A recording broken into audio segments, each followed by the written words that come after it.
From the Shaman's followers getting massacred to Nam-Gyu falling into the void, there were plenty of hilarious deaths in Squid Game Season 3. Today we're breaking down the ones that had us crying with laughter. These first deaths are both shocking and hilarious, and they come courtesy of one particularly chaotic player, Player 096. It all starts during the 5th game. The jump rope bridge when 096 successfully makes it across the bridge. He lands on the end platform and immediately turns around, clearly thrilled with himself. Then, smiling with false kindness, he holds out his hand and says to the next player, "I'll help you." The player, hopeful and trusting, moves forward to take his hand and gets shoved straight into the void. Without any hesitation, player 096 pushes him off the platform to his death. The betrayal is so sudden and unexpected that it's honestly hilarious. Gi-hun, watching all of this, is understandably confused and horrified. He says, "What are you doing?" To which 096 responds smugly, "What do you think? I'm playing the game." From that moment on, it becomes a full comedy of madness. 096 continues pushing people off the bridge one by one. Anyone who tries to finish the game and step onto the final platforms gets thrown off. He starts treating the edge like it's his personal gatekeeping station. Eventually, the line of players trying to beat the bridge comes to a stop. No one can pass because 096 is camping the final platform like it's a video game. And who's the next one trying to pass? Gramps. Gramps immediately realizes what's going on. He doesn't even try to play tough. Instead, he starts pleading with 096 to let him pass, offering half of his winnings. He tries to negotiate and charm his way out, but 096 just stares and refuses. He's having too much fun pushing people. Gi-hun has finally had enough. He walks up and tells 096 very clearly, "If you don't stop, I'll push you off myself." 096 hesitates, maybe sensing that Gi-hun isn't bluffing, and reluctantly steps aside. Gi-hun actually helps a few players pass, but of course 096 can't resist. He tries to attack Gi-hun from behind. What follows is a short fight where Gi-hun quickly gets the upper hand, and with one swift move, Gi-hun pushes 096 on the platform, and the rope swings sending player 096 flying into the void below. A chaotic end for a chaotic player, and easily one of the funniest sequences of the season. Thanos, one of the loudest, most aggressive players in Season 2, spent nearly every episode picking fights and talking big. He constantly berated Nam-Gyu, blaming him for the Dalmatian coin crypto scam, and made sure everyone knew it. It's the irony that makes this death funny. After all that posturing, Thanos didn't go out in a blaze of glory. He was eliminated by cutlery in the most awkward setting possible. But what takes him out isn't a game, it's a bathroom scuffle. In this private confrontation, Thanos corners Nam-Gyu and pushes him too far. And that's when things take an unexpected turn. Nam-Gyu panics, grabs a simple fork, and stabs Thanos in the neck. There's also the way it happens, sudden, chaotic, and completely unsatisfying for a character who seemed built up for a bigger moment. That's what adds the humor. This self-important player who thought he was invincible didn't fall to the game. He fell to a panicked jab in a bathroom. It's both shocking and absurd, and which is exactly why viewers couldn't help but laugh. After the 4th game ended, tensions were high. Min-Soo had been quietly holding on to the last of the mysterious Thanos pills, which could help them survive the upcoming rounds. When Nam-Gyu discovered Min-Soo had the pills all along, he immediately began begging for one. He was desperate, almost pathetic. But here's where it got satisfying all throughout Season 2. Nam-Gyu bullied Min-Soo, constantly insulting him, threatening him, treating him like trash. So now, Min-Soo finally got his revenge in the most petty yet hilarious way. Instead of giving Nam-Gyu the pill, Min-Soo pulled out the pill case, a cross-shaped container, and casually tossed it onto the jump rope bridge, far away from the safe platform. Nam-Gyu hesitated, but his desperation got the better of him. He actually stepped onto the bridge and began jumping, all to retrieve that tiny case. When he finally reached it, he opened the cross, and it was empty. That's right, Min-Soo had tricked him. He had kept the final pill hidden in his hand the whole time. Nam-Gyu just stood there, frozen, realizing he'd been completely played. He didn't try to run or argue, he just gave up, waiting for the rope to swing, and when it did, it launched him into the void. The whole setup, the bait, and the outcome felt like watching someone throw a treat for a dog, only to slam the door shut. Hilarious and oddly satisfying. While Nam-Gyu's death was pure comedy, the Shaman lady and her cult-like crew somehow managed to top it. At this point in the game, the group is frantically searching for the exit door. But instead of just searching through the whole maze like everyone else, the shaman lady insists on using her spiritual guidance. She dramatically tells her followers that she doesn't search with her eyes. She listens to the voices of the gods who guide her path. Her followers, completely brainwashed at this point, just nod and trust her blindly. After wandering through the halls and rooms for what seems like a lot of time, they finally stumble upon a door. She stops dead in her tracks and with complete confidence declares that this is the exit door. But she doesn't stop there. She pulls out her circle key, holds it in front of her like it's a sacred artifact, and starts feeling its energy. Then, with the most dramatic voice imaginable, she says, "My key, it's vibrating. This is the exit." She quickly unlocks the door and steps inside, and there's a short, silent pause. Her followers watch eagerly, expecting a heavenly light or triumphant music. But instead, after just a few seconds, she slowly steps back out. No words, she gently and hilariously closes the door with the calmest expression on her face. Then, without warning, she just turns and runs for her life. Her followers are stunned. They start yelling, asking where she's going, but before they get answers, the horror begins. Nam-Gyu and Myung-gi suddenly burst through the door and begin attacking. Chaos erupts. Several of the followers are stabbed and killed instantly. Meanwhile, the shaman lady is nowhere to be seen. She's long gone, having sacrificed her own people to save herself. The entire sequence is both shocking and hilarious, especially the way she just closed the door like nothing was wrong and casually sprinted off. Honestly, it's one of the funniest and most memorable death scenes in the entire season. While her first scene was hilarious, the shaman lady's own death somehow managed to be even more ridiculous. After spending what felt like forever wandering the maze alone, since most of her followers had either been brutally killed or ran off after realizing she had no idea what she was doing, she somehow, miraculously, stumbles upon the real exit door. She lights up with hope. This could be her way out? But there's a catch. The door doesn't just need the circle key she's been clutching since the beginning. It also requires the triangle and square keys. Her excitement dies instantly. Still determined to escape, she starts searching again, hoping someone else might have what she needs. That's when she runs into Gramps. Gramps is holding the exact keys she needs, triangle and square. She immediately tells him she's found the exit and that if they work together, they can finally get out. Gramps looks suspicious, but the desperation in her voice convinces him to give it a shot. So they make their way to the exit. When they arrive, Gramps is stunned.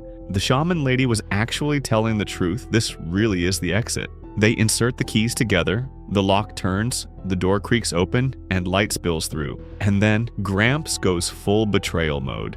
Without warning, he shoves the shaman lady backwards, sending her stumbling. Before she can react, he yanks one key out of the door and slams it shut, locking her out. She goes absolutely ballistic, screaming, cursing, banging on the door. She's in full meltdown mode, but her problems aren't over yet.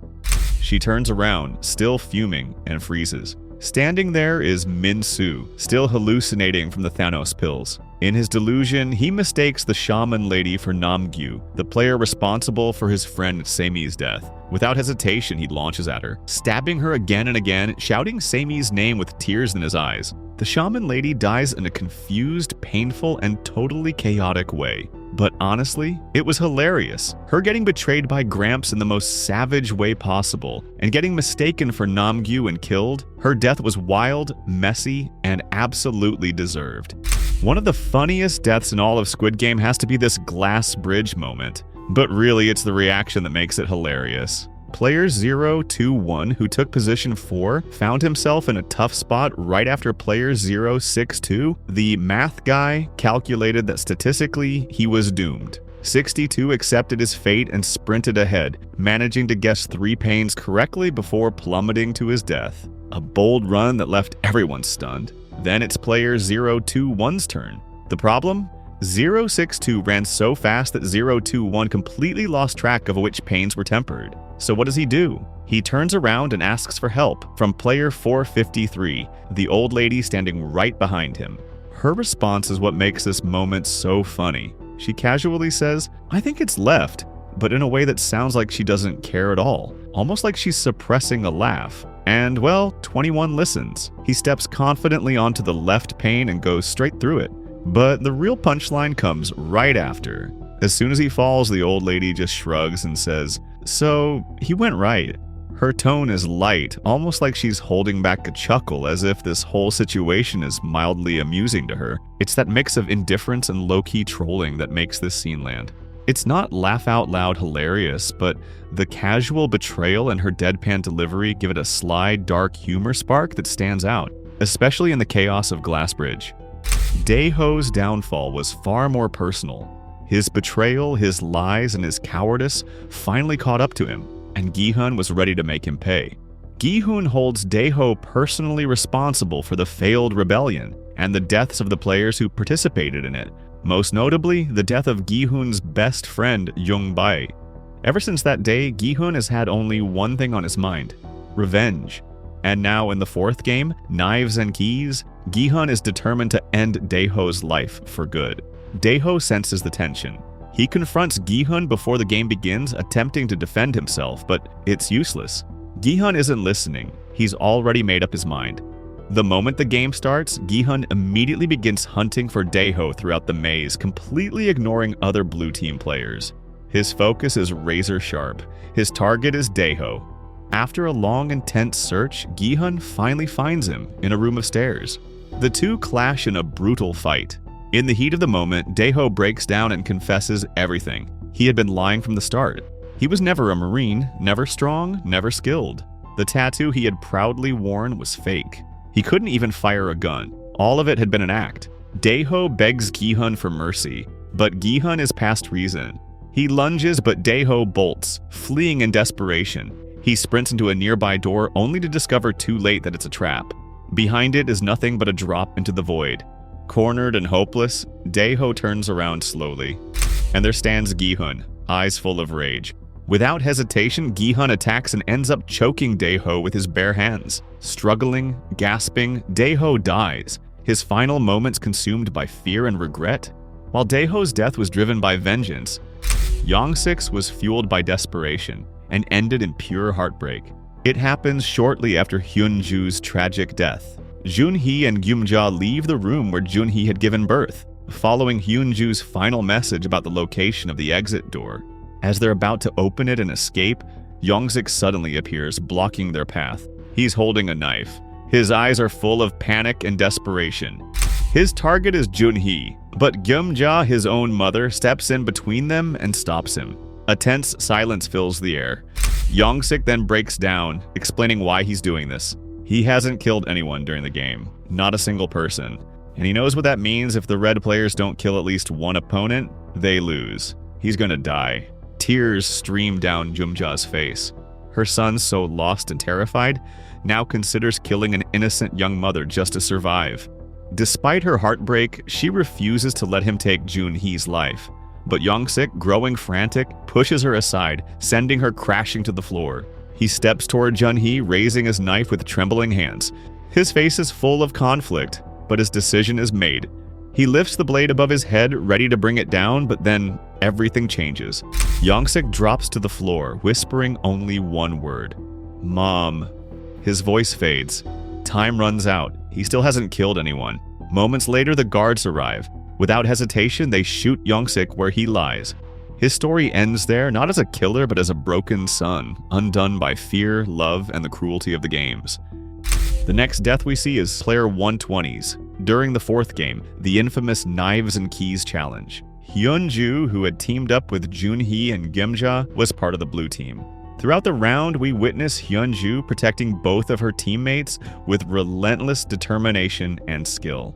Two opposing players, player 226 and player 202, tried to attack them, but Hyunju fought them off and ultimately killed both. Her impressive combat ability came from her past. She was once a sergeant in the ROK Special Forces, trained extensively in hand-to-hand combat, as well as advanced weapons handling. She wasn't just good, she was elite. After finishing off player 202, Hyunju notices something unusual in the room. As she turns to leave, her eyes catch a door. Not just any door, but the exit door, the one that signifies the win condition of the game. Miraculously, she has all three required keys: the circle, the triangle, and the square. She opens it, and the way to victory lies in front of her. But just as she's about to step through, something stops her. She remembers Junhee and Gyumja still waiting in another room, the room where Junhee had just given birth. Without hesitation and showing her selflessness, Hyunju abandons her chance to escape and walks back to them. Smiling, she shares the good news that they can finally leave, that they've won. But before anyone can react, disaster strikes. Hyunju is stabbed in the back, not once but twice. The attacker? MG Coin. She collapses to the floor, her face frozen in shock and sadness. Despite everything, Hyunju dies trying to save others. Her sacrifice marks the first tragic death in the game, one that none of us will forget. Though you might argue that Hyunju didn't deserve to die at all, some fans believe her story had been told and fulfilled, thus her death actually made sense. So what do you think? The next ones are just plain dumb, and that's exactly what makes them so funny. I'm talking about the deaths of player 192 and player 442 during the 5th game, the jump rope bridge. So here's what happens. Player 442 is standing at the edge of the bridge gap, but there are a couple of players just standing still on the other side, so he can't jump over the gap. So he's just frozen there thinking about it for way too long. Meanwhile, right behind him, player 192 is losing his patience fast. He starts yelling at 442, telling him to jump or get out of the way, even threatening to push him if he doesn't move. But 442 still doesn't budge. It's a total standoff. Then the dumbest thing happens. 192 actually grabs 442 from behind, like he's finally going to make a move, but instead of pushing him or jumping with him, they both just stand there, literally holding onto each other in place, doing absolutely nothing. And right at that moment, the giant rope swings in and smacks them both off the platform. They go flying through the air like rag dolls and fall to their deaths, just like that. All that yelling, all the threats, and they die in the dumbest, most pointless way possible, just holding each other and getting wiped out by the rope. It was so stupid, it became hilarious. While 192 and 442's death was pure slapstick, player 349's might be the most bizarre of the entire bridge game. And that's exactly what made it hilarious. Unlike most players who either moved forward or froze in fear, 349 did something completely unexpected. She tried to turn around and go back. That alone made it hilarious because no one else ever thought of doing that, and for good reason. After a few jumps, 349 suddenly froze. You could see the panic all over her face. Her legs were shaking, she was gasping for air, and she clearly had zero confidence to keep going. So what does she do? She turns around and tells the player behind her to move back so she can return to the start. That poor guy tries to listen and turns to go back with her too, but the moment he turns, he slips a bit. And when he recovers balance, it's too late. The rope comes swinging and smacks him clean off the bridge. No chance to react. He's out. 349 keeps going back, jumping carefully across the bridge. She finally makes it back to the platform, coughing and breathing heavily, but she's clearly relieved to have survived. That is, until she looks up. Standing in front of her is none other than player 203, one of the most aggressive and unlikable players in the entire game in my opinion. He looks down at her and, in the most fake, concerned voice ever, asks, "Are you okay?" Before she can even answer, he kicks and pushes her straight off the platform without hesitation. Just one clean kick, and she's gone. It was such a wild, ridiculous moment. She actually tried to go back, something no one else ever did, and it nearly worked. Until 203 caught up with her. Everything feels empty now, but it's even emptier after this next death. Junhee's death. After witnessing the loss of Gyumja and Hyunju, Junhee is beyond broken. There's nothing but despair in her eyes.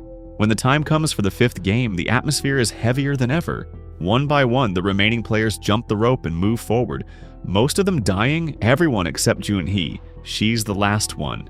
Back in the 4th game, while trying to escape from player 226 with Hyunju and Gyumja, Junhee fractured her left foot. Since then, she's barely been able to walk, let alone jump.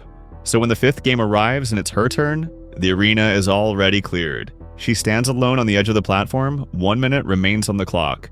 Gi-hun, holding her baby in his arms, urges her to wait, to stay still while he figures out how to help. He yells across the gap that he's coming back for her, but Junhee refuses. She tells him that it's no use. With her foot in that condition, she simply cannot jump. It's not fear holding her back, it's the physical impossibility of it. Tears welling in her eyes, she looks at Gi-hun and makes one final request. "Please protect my baby." Gi-hun begs her to try, pleads with her not to give up, not like this. He tells her to give it a chance, to fight for her life. She sheds one last tear, takes one last look at her child, and steps forward. She walks to the edge, whispers goodbye under her breath, and falls into the void. That's where Jun-hee dies. Not from violence or the game's brutality, but from quiet acceptance. She knew she had no chance. Her last act wasn't desperation. It was love. All she wanted was for her child to live and for someone to care. Her final hope rested in Gi-hun, and that was enough for her. The next death we see is Geum-ja. Not long after taking her own son's life to save Jun-hee, she made a heartbreaking decision of her own. After everything that had happened in the fourth game, she finally survives and returns to the dorms with Jun-hee and her newborn baby. But emotionally, Geum-ja is shattered. Her son, Young-sik, is dead, and as she once said in Season 2, without him, she had nothing left to live for. But that wasn't all. Hyun-ju, whom she loved like a daughter, also died in the maze, protecting Jun-hee and Geum-ja to the very end. The loss of both her real son and her found daughter left Geum-ja completely broken, wandering like a ghost through the dorm. When the time came for the voting before the fifth game, she collapsed to her knees, once again begging the remaining players to stop the games entirely. She pleaded with everything she had left, tears, trembling hands, all of it. But once again, no one listened. The majority voted for the game to continue, and the O's won. That night, before lights out, she spoke privately with Gi-hun. Her voice was soft but certain. She told him none of this was his fault and encouraged him to stay strong. And then she said something that would stick with him forever. "Please protect Jun-hee's baby." Those were her final words to him. The night passed quietly. No fights, no screaming. For once, everyone seemed to sleep in peace. But when the players woke up the next morning and the guards entered the dorm with a coffin, the peace shattered. Geum-ja was hanging from one of the high beds. She had taken her own life during the night. After losing the two people who meant everything to her, her son and her closest friend, she had nothing left, no reason to continue. Her choice was final, and it seemed she had made it with full clarity. This is the tragic, quiet end of Geum-ja. This next death is honestly one of the dumbest, and that's exactly what makes it so funny. During red light, green light in Season 2, everything's tense. Players are frozen, trying not to even breathe too loud. And then there's player 187. She's doing fine, totally still, until Thanos, of all people, notices a bee crawling on her neck. And what does Thanos do? He whispers to her, "Hey, there's a bee on you." Instead of staying calm, she instantly freaks out. She panics, and you already know what happens next. The doll immediately spots her movement. Boom, shot, eliminated. It's one of those deaths that just feels absurd because she wasn't eliminated by strategy, betrayal, or even bad luck. She got taken out by a bee. Even Thanos looks annoyed afterward, like he didn't mean for it to go that far. Her death perfectly sums up that chaotic energy of red light, green light, where even a tiny insect can cost you everything. After Minsu's revenge, he actually survives the fifth game and becomes a finalist, reaching the final stage. But little did he know, this game would be his last. He is the first player to die in the final game. The 6 O's players secretly agree to eliminate one player in each round. And for the first round, they choose Minsu. He is still under the effects of the Thanos pills, heavily hallucinating and confused. While the O's plan to push Minsu into the void, they hesitate. Getting too close is risky. Minsu might grab onto someone and pull them down with him. They need a safer method. That's when MG Coin picks up a long metal pole. His plan is to push Minsu from a distance. Minsu, in his delusional state, mistakes MG Coin for See Me. He believes the pole being extended toward him is her hand, reaching out to him. Minsu starts crying, emotionally overwhelmed, believing Sammy is forgiving him, calling him to go with her. He slowly reaches out, whispering her name. But the truth is far from what he sees. The moment he touches the pole, MG Coin shoves it forward, sending Minsu off the platform and into the void. That marks the end of Minsu, player 125. Though tragic, he died feeling close to the one person he missed the most. In some way, after all the pain he caused and the loss he suffered, Minsu got both revenge on Nam-Gyu and a final, comforting hallucination of Say Me. His story ends there. His redemption, grief, and delusion all crashing down into the void along with him. Let's continue with Kim Yun-tae, also known as Player 353. Like most other participants, Yuntai was in massive financial debt and was approached by the recruiter who offered him a chance to change his life. After playing Dakji and receiving the signature Squid Game card, Yuntai decided to join the brutal competition in hopes of clearing his debts.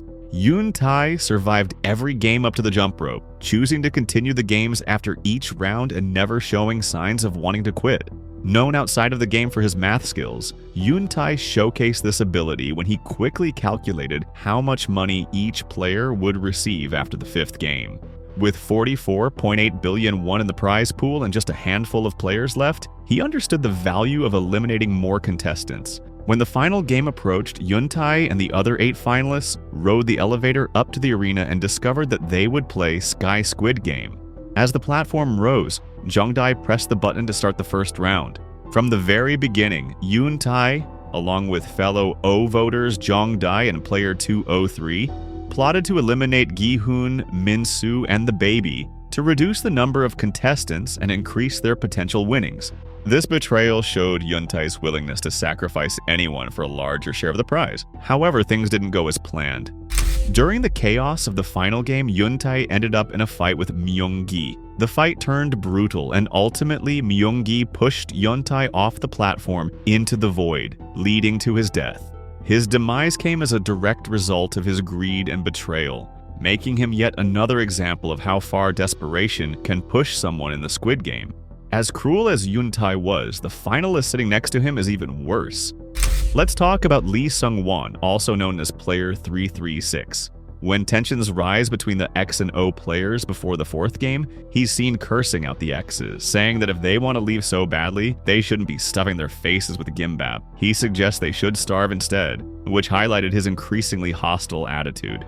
In Lights Out, Sung-won is seen brutally attacking player 359 using a bed frame, hitting him multiple times. Fortunately, player 359 survived the assault.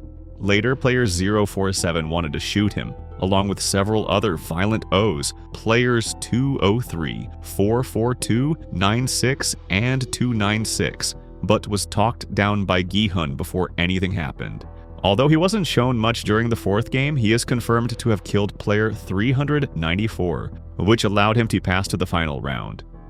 In the final game, when the group discussed voting for who should be eliminated, Sung-won disagreed, believing that direct elimination through action was better than a democratic vote. After that, he turned his aggression toward Gi-hun, attempting to attack him. Gi-hun, however, fought back and drew the knife given to him by the frontmen earlier. Gi-hun warned Sung-won that if he didn't surrender, he would be pushed off the platform.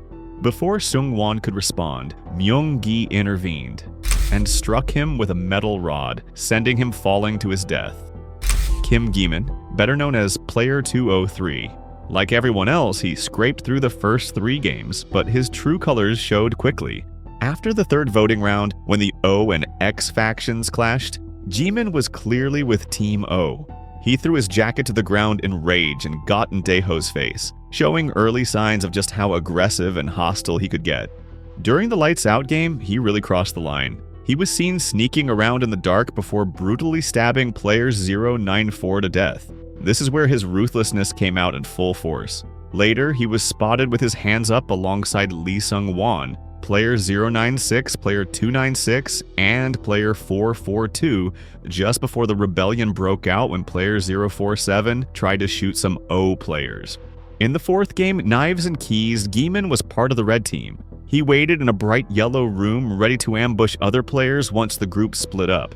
He even saved Yongsik from player 197's attack, proving he could cooperate, but only when it served his own agenda. Then came the final game, Sky Squid Game, where everything fell apart for him. After Myung-gi kicked Yuntai off the platform, Gi-min snapped. He pinned Gi-hun down, screaming in rage, and nearly killed him.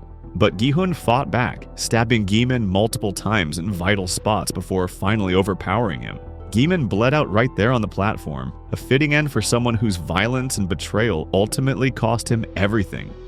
Gramps' death was one of the most satisfying. After being such a horrible human being, betraying almost everyone who helped him, and plotting to end the lives of nearly every player, he finally gets the ending he truly deserves: death. Gramps, throughout the games, showed zero remorse. He He manipulated others, especially those who trusted him, and his greed was unmatched. As the final game progressed, the tension rose. In the second round, 4 of the 6 O's had already been eliminated by fighting each other. Jungdae found himself isolated and vulnerable. Desperate, Gramps tried to bargain with Gi-hun and MG Coin. He promised to give them a share of his massive winnings if they spared his life. But by this point, Gi-hun and MG Coin had no trust left in the man. They saw through his lies and manipulation. No one was buying it anymore. Armed with a metal pole, the same weapon used in previous eliminations, Gi-hun and MG Coin approached Gramps. Without hesitation, they pushed him toward the edge. Gramps struggled, begging and pleading, but it was too late. The pole pushed him off the platform, and he fell into the void. Finally, justice was served, and with it, a glimmer of hope for the remaining players still fighting for survival. While Gramps' death felt like long-awaited justice for a lifetime of lies and betrayal, but in the final game, we get what might be one of the most unexpectedly funny exits in the entire season. After Myung-gi shoved Gramps off the platform with zero hesitation, the finalists were down to just 4. Player 039, Gi-hun the baby, Player 222, and Myung-gi himself. At this point, the plan was simple. Use Player 039 for the next sacrifice so the remaining 3 could win the game and split the prize money. 039 was supposed to be their pawn, their tool, their human lunchbox, but 039 had other plans. Instead of sitting there waiting to be sacrificed like a good lunchbox, he slowly crawled to the edge of the platform and said, "I'm sorry, I don't want to be your lunchbox, I'm out." And then he just tipped himself off the platform. No hesitation, no drama. Just a man politely declining to be lunch, completely ruining their perfect strategy and taking himself out of the game. It was so stupid and so funny. A self-elimination that felt like both a resignation letter and a middle finger. This next death shouldn't have been funny, but somehow it was. MG Coin's death came as the final blow in a downward spiral of greed, cowardice, and cruelty. Throughout the season, we saw how much MG Coin changed, revealing his true side. A greed-driven man who didn't care about the deaths of other players, or even his own daughters, the baby Jun-hee gave birth to. MG Coin instantly turned his back on Gi-hun, wanting to kill both Gi-hun and the baby. He demanded Gi-hun leave the baby on the floor and back away. But Gi-hun remembered the promise to protect Jun-hee's baby at all costs, so he refused. After MG Coin threatened repeatedly to kill them both if Gi-hun didn't obey, Gi-hun reluctantly complied. He left the baby on the bridge leading to the next round and backed away. MG Coin picked up the baby, but Gi-hun, almost out of time, jumped to the next round, preparing to fight MG Coin. MG Coin left the baby on the floor, eyes locked on Gi-hun, ready to kill him. However, when he saw Gi-hun had a sharp knife the frontman had given him, MG Coin realized he wasn't strong enough to kill Gi-hun. In a desperate move, MG Coin grabbed his own daughter and held her out over the void. Dropping the baby would mean certain death. Gi-hun couldn't let that happen, so he risked everything to save the baby, and then the fight began. After an intense struggle, MG Coin eventually falls to his death, just like so many others before him. Honestly, this was a relief for a lot of fans, as MG Coin had become one of the most unlikable characters, almost a full villain by the end. His death felt like justice served, closing the chapter on one of the darkest players in the game. Youngbai's death is another one of those moments that, while tragic, had that weird absurd edge to it that made some viewers smirk. Youngbai was actually one of Gi-hun's closest allies in Season 3, sticking with him throughout the rebellion. He fought hard to help their group survive and honestly seemed like a solid character until the rebellion failed. Afterward, when Gi-hun was captured, the frontman made an example out of Youngbai in front of everyone. The setup was brutal. The guards forced Youngbai to kneel while Gi-hun was chained nearby, forced to watch. But the moment itself felt oddly surreal. No dramatic speech, no tension. The frontman simply pulled out a pistol and executed Youngbai with a quick, cold shot to the head. And that's exactly what made it strangely funny to some viewers, the abruptness of it all. After everything Youngbai had been through, after all the build-up, his death was so fast and matter-of-fact that it almost felt anticlimactic. It's that mix of dark comedy and shock that made this scene stand out. Youngbai deserved better, but the way the frontman just casually took him out without hesitation gave it an oddly comedic, almost awkward vibe.